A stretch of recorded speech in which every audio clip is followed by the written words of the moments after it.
Gigil na naman po ang mga Duterte supporters kay dating Senador Trillanes. Hindi talaga sila maka score kay Trillanes. Lagi silang nabubuko sa mga totoong istorya kung sino alam mo yung katotohanan, hindi talaga pwedeng pagtakpan eh. Tandaan nyo, kahit dito sa Pilipinas, ano man ang mga sinasabi ng mga Duterte, pag nagsalita si Trillanes, mas pinaniniwalaan. Eh dito ho sa nangyari naman bago tungkol sa kalagayan ng tunay na kalusugan at kulungan ni Duterte, mas pinaniniwalaan yung sinabi ni Trillanes. Kasi si Trillanes galing doon.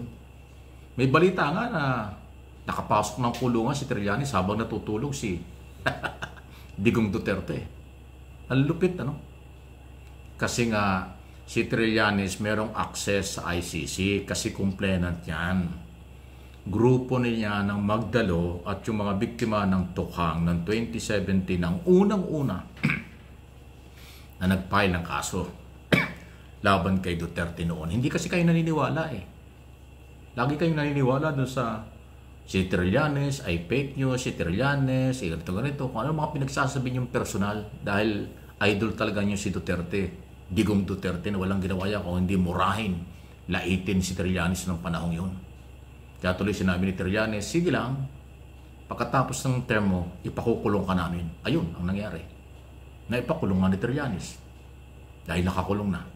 Tapos, nagtataka ngayon, si isang araw nga may statement si Pulong eh. Parang nagagalit siya kay Trillanes, bakit daw nakarating ng dahig ng ICC? Aba, sandali. Hindi naman pinagbabawal ng ICC kung sinong gustong pumunta ron Pilipino eh. Diba, ang dami nga mga senador ng mga Duterte ang napunta doon, wala namang nangyari. Hanggang labas lang ng building, hindi nila nasilip kahit na anino ni Duterte kasi bawal. Pero si Trillanes, ayaw lang umamin. Mukhang napasok niya kasi yung kanyang pag-describe kung ano ang itsura ng kama, ng kitchen, ng pahingahan, at saka yung mismong kinalalagyan ni Digong Duterte, sabi niya parang country club. Alam mo yung ganyang club? Yung sa ano, yung sa mga golf course, di ba sa golf course, mayroong mga club na tambayan ng mga players before and after ng laro. Ganon daw eh, may pahingahan, nakakapag-telepono 24 hours, nakakalakad-lakad, pero mag-exercise eh. May magandang higaan, magandang kitchen. Yun ang description. Ganon ipinapaliwanag.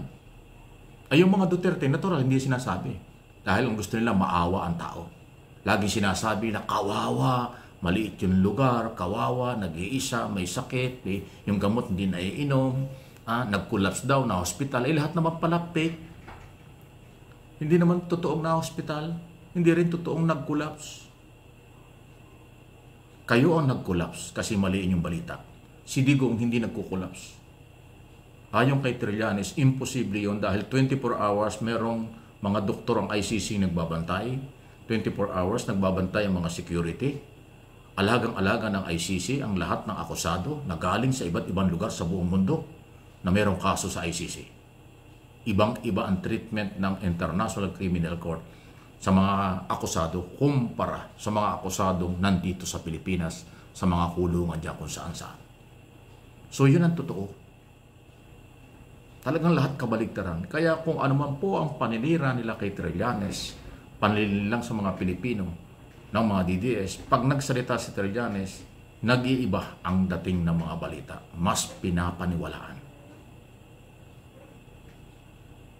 Kasi ang turing kasi nitong pamilya ng Duterte at mga DDS ay yung ICC, pabaya eh.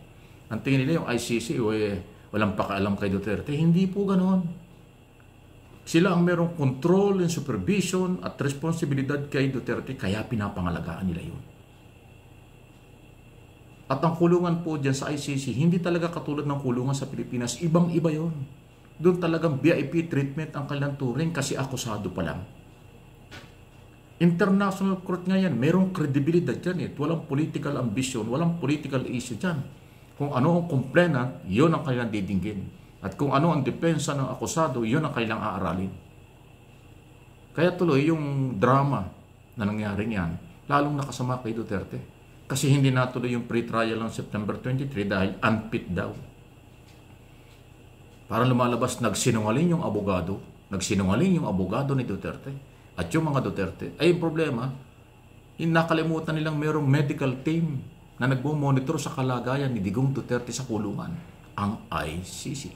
At yun ang nadiscover ni Trillanes. Kaya supalpal, barado ang mga Duterte. Lalo na yung pinagsasabi nito si Robin Padilla na Duterte senador. Siya may sabi nun, Duterte senador. Kahit daw sunugin siya, may Duterte siya.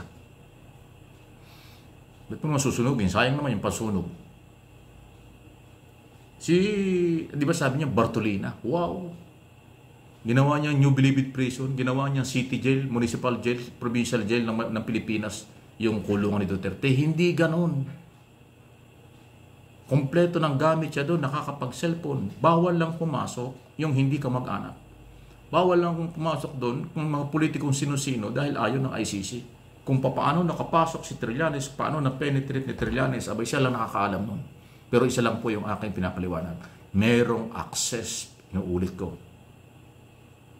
Kinikilala ng ICC si Trillanes kasi complainant niya na original.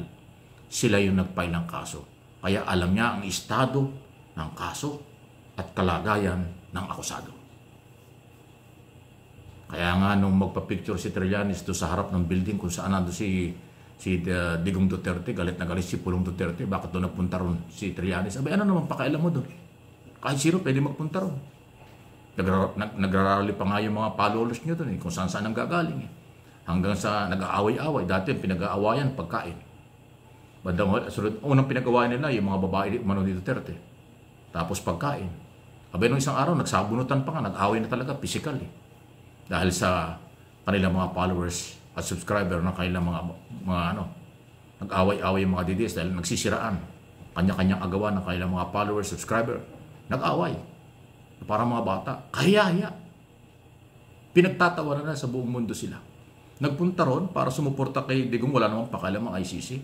Nagpunta ron para pag-awayan yung buhay ni Digong. Nagpunta ron para pag-awayan yung pagkaing nilamon daw ni Harry Roque nang hindi yata alam. At pinag-awayan din pati yung kung paano sila nagbablog. Di ba? Ang babaw ng kanilang argumento at kanilang ginagawa. Kumbaga sa sabaw, napakadilim. Madilim pa sa sabaw ng pusit ang kanilang galawan. Sinong maniniwala sa inyo? Kayo-kayo lang. Kaya nga kahit kayo mag-rally araw-araw, walang dumarating na tao Maghakot na kayo, wala pa rin dumarating Kasi ang katotohanan, hindi pwedeng pagtakpan. Ang drama, gimmick, for publicity only yan. Pero ang mga tao matatalino, paano yun? Ang mga tao ngayon, hindi na pwedeng bulahin. Napakalakas ng social media ngayon at ngayon ang mga tao may access sa lahat ng gusto nilang gawin at puntahan at pakinggan. Yung kapanipaniwala ang kanilang pinapakinggan, yung kapanipaniwala at merong kapakarapatan, yun ang kanilang pinaniniwalaan. Pero yung patong-patong na mga paninira, drama, gimmick, for publicity, for views only, for subscribers and followers only, ay hindi na hupotak yan. Magbago na kayo. Pag totoo, kahit anong mangyari, totoo. Pag fake o drama, kahit anong gawin, fake talaga.